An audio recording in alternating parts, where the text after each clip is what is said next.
president is about to embark on a major mission to the Middle East, and then he will head the U.S. delegation to the Olympics in South Korea. But we started with just this subject, the hot battle over the wall and what the president promised. Mr. Vice President, thank you very much for making some time for us today. Thank you, Good to speak Martha. with you. Obviously, one of the biggest stories right now is DACA. The San Francisco judge made a ruling saying that essentially that the president had no rights over what comes next with DACA, that it has to stay in place. What's your reaction to that? Well, we believe that decision was wrongly decided. Once again, another West Coast judge has rendered a decision that if would go to the Supreme Court, we're sure would be overturned. Even President Obama said on multiple occasions that he did not have the authority through executive action to extend protection through DACA. And President Trump last year made it clear that we're going to stand by the Constitution.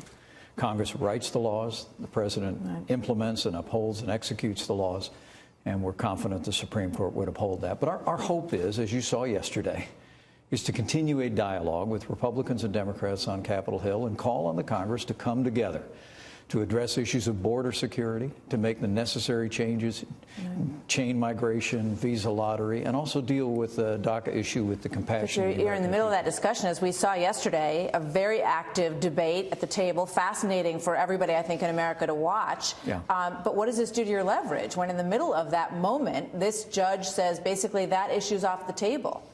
Well, we really don't think it affects it in any way, because we believe that ultimately this decision has to be made by the Congress of the United States, and that the Supreme Court of the United States would uphold that. Clearly, under our Constitution, the Congress writes the laws. The president executes them and implements them and upholds them, and we're confident the court would do that.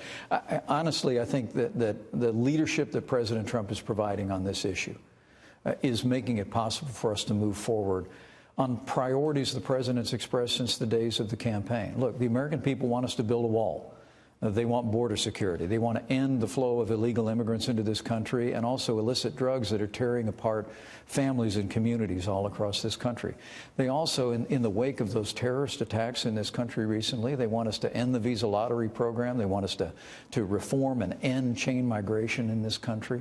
And ultimately, I think the American people also want us to deal compassionately with the issue of DACA. What the American people saw yesterday is, frankly, what I see every day as his vice president in one meeting after another, is President Trump bringing together people from diverse points of view, driving toward an objective, and we're confident.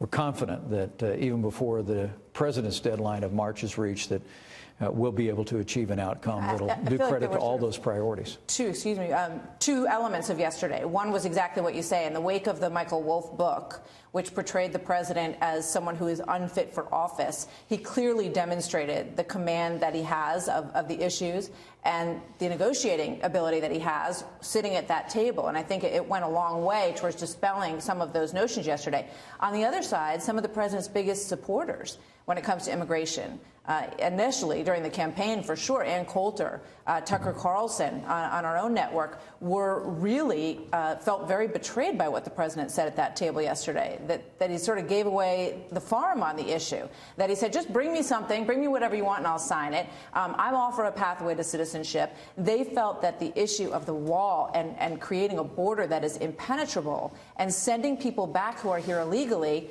was swept away with that discussion yesterday. Well, nothing could be further from the truth. The president made that clear a little later in the day, that this president, this administration are absolutely committed to keep the promises we made to the American people. I mean, as the president said last weekend at Camp David, there's no DACA fix without a wall. We're going to build a wall. We're going to end chain migration. Or we're going to end the visa lottery program. And we're going to deal with DACA, but we're going to do it in a way that will meet the expectation of the American people. I have to tell you that what the American people saw yesterday is something that, you know, as I said before, I see every day. As vice president, I spend 3 or 4 hours a day with the president, oftentimes in the Oval Office and in meetings near the Oval Office. And I'm absolutely confident on this issue and on a broad range of issues, whether it be infrastructure, rebuilding our military, that this president is going to continue to bring that great leadership quality that he has to bear, leadership that has resulted in a growing economy and restored American credibility in the world. And we're going to solve this issue and keep America moving forward. I just want to go back one more time on the leverage issue, though, because Dianne Feinstein, Senator Feinstein, yesterday at the table said, let's just do a clean bill on continuing the government, continuing resolution. It ends January 19th. Let's just get that done, and we'll deal with DACA later. Is that the way the White House sees it at this point, given this ruling? No, the president believes that it's absolutely essential that we resolve all of the issues that were outlined in the meeting yesterday together, that we come to an agreement to build a wall, to keep that promise to the American people, that we come to an agreement to end the visa lottery program and chain migration, and that we also deal compassionately. All of that as part of the funding bill by January 19th. Well, let me be clear on that. Okay. We believe that the negotiations that are underway, resulting in the wall and DACA and the changes in immigration reform, will come later. I think what we believe is going to be possible is, as we make progress in reaching a bipartisan solution on these immigration issues, that's going to facilitate us making the kind of funding agreement possible in the Congress to move forward. It's absolutely essential that Congress step up, pass a spending bill to rebuild our military at the level that President Trump has been driving. Look, we have many challenges across the wider world. I'll be traveling to the Middle East in the coming weeks. I'll be traveling to the Olympics in South Korea next month. I mean, now is the time, as we started last year, to make a historic investment in our military, and President Trump is absolutely committed to reaching a bipartisan agreement to pass that spending bill, even while we work through these other issues on immigration. So it sounds like what you're saying is that for the 19th, defense spending has to be in that CR. Is that correct? That's non-negotiable. President's made it absolutely clear that after years where sequestration has resulted in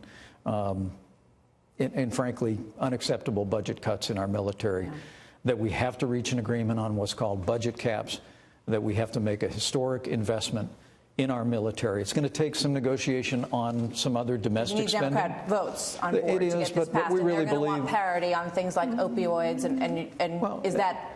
And this is a president who's made it very clear. He's deeply concerned about the opioid crisis facing communities and families across this country. We're prepared to support that. We're prepared to support more funding for veterans issues. The president signed another bill yesterday to expanding mental health benefits to our veterans. But we believe we can reach an agreement on the spending bill. It will likely be facilitated by the progress that we're making on the immigration issue, but we'll get the spending bill done in time for the American people and in time to make the investment in military that we need to make. And no DACA, no continuation of DACA without a wall. I think the president's been very clear. There's no deal on DACA without a wall. Without a physical wall. And not only without a wall, Martha, but also without ending the visa lottery program and ending the kind of chain migration that has resulted in people coming into this country that have done harm to Americans in recent months. We've got to make these changes. The American people want to see it happen. As I traveled across this country, not only over the last year, but during the course of the campaign, I heard from one American after another that the flow of illegal immigration, the flow of illicit drugs is tearing apart families and communities, has got to end. And border security and a wall are central to that, and President Trump's going to accomplish it. And you think you can get the 60 votes needed to do that? We're cautiously optimistic that he can, but make no mistake about it. There will be no deal on DACA unless there's funding for a wall and funding for the kind of changes in immigration that will put the safety and security of the American people first.